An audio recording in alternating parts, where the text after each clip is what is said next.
Hello, and welcome to the session on Unleashing Your Humor to Ace Your Interview. I'm Courtney Bickert. I'm the founder and CEO of Laughing Matters, where we unleash the power of humor and laughter to build resilient, impactful, healthy, and successful teams, organizations, and leaders. I'm also a senior executive recruiter and consultant with DRI Waterstone Human Capital, where we focus on recruiting and consulting with the nonprofit and purpose-driven sector. And I'm really looking forward to this session with you all.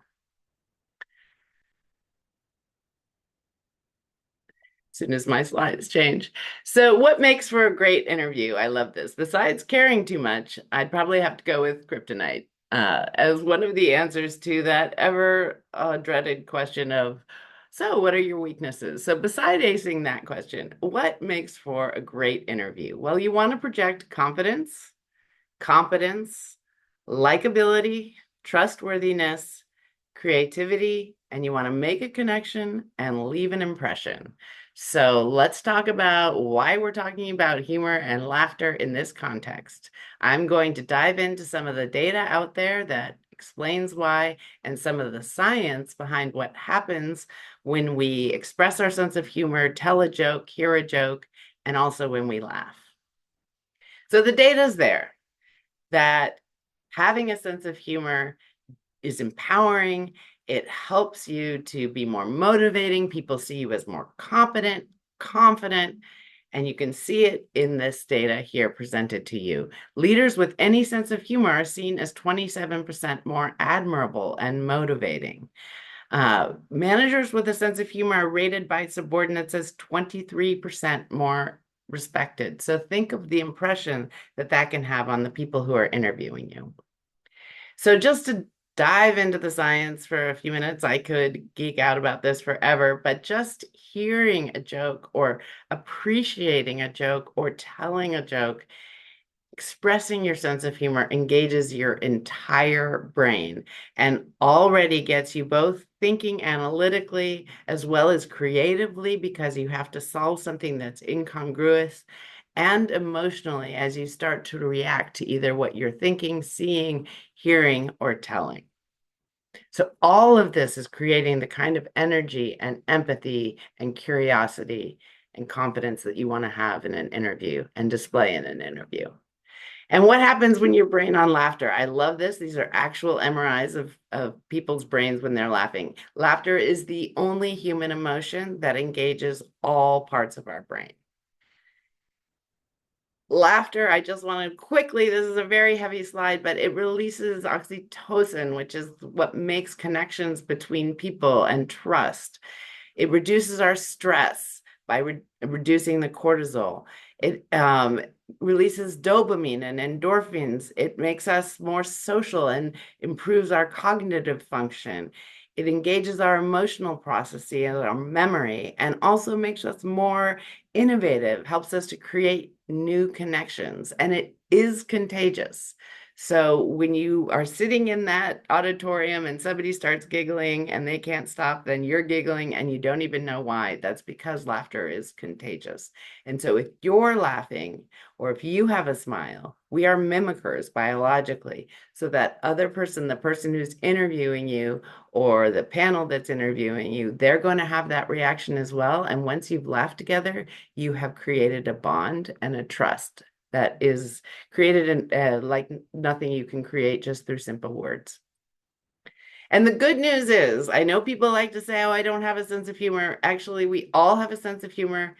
It is innate. We are born with it. And the other good news is we can strengthen our connection with our own sense of humor, hone our sense of humor, and increase our ability to harness our humor professionally and personally.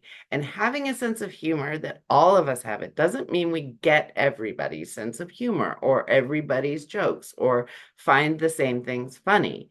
But even listening to something that somebody thinks is funny, you're already engaging all of that part of your brain as you're waiting for the punchline, even if you don't get it. And you're going to mimic their response. If they laugh, you're going to smile or giggle as well and create that bond and that connection. So what to do for your interview? Well, first of all, get yourself in the right mindset.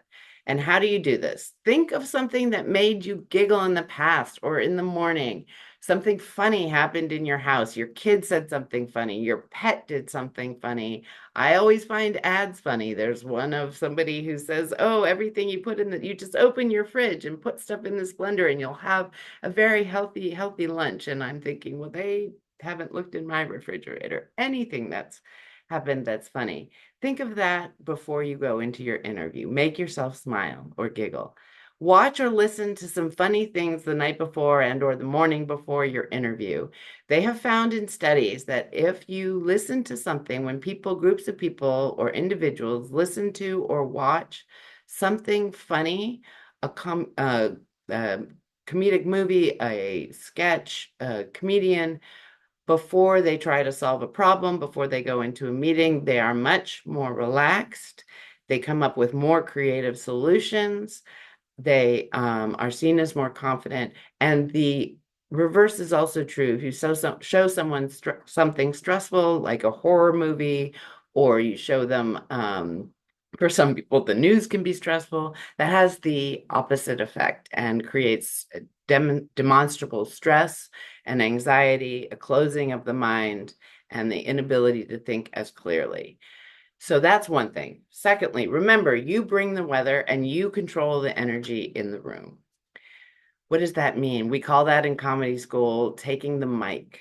So decide ahead of time what energy you want to bring into the room. Think about a comedian coming on stage. When they come on stage, whatever they're saying first, however they are acting first, that's the energy that they're bringing into the room. So think about what energy you want to bring into the room.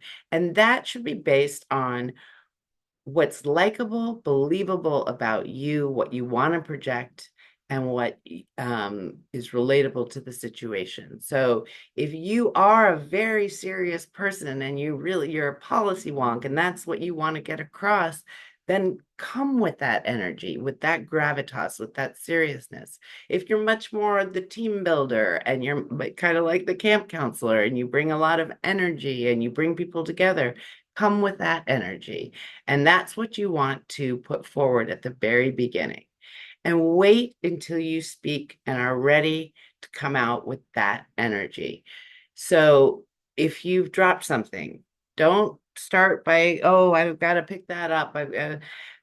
Wait to speak until you're ready. Then take a couple breaths and come out with your first 3 to 10 syllables expressing the energy that you want to project. So it can be, if you really want to be serious, "Hi, I'm Courtney Bickert. It's wonderful to meet you," whatever. If you want to be more joyous, "Hey, I'm Courtney." You know, use those 3 syllables, then you've created whatever energy you want to be in the room. You've created it. And never forget that your audience, in this case, your panel or the interviewer, they want you to succeed. They want to enjoy the conversation. They want to like you, and you have that going in. And so you can use that and cement it in those first 3 to 10 syllables. And then also find a moment, whether it's at the beginning or throughout, to make a connection, to find something funny, to make them smile, whether it's one of your stories that you're telling about your experience is funny, include that. And finish strong. Finish with the last thing you want them to remember. And think about how a comedian leaves the stage.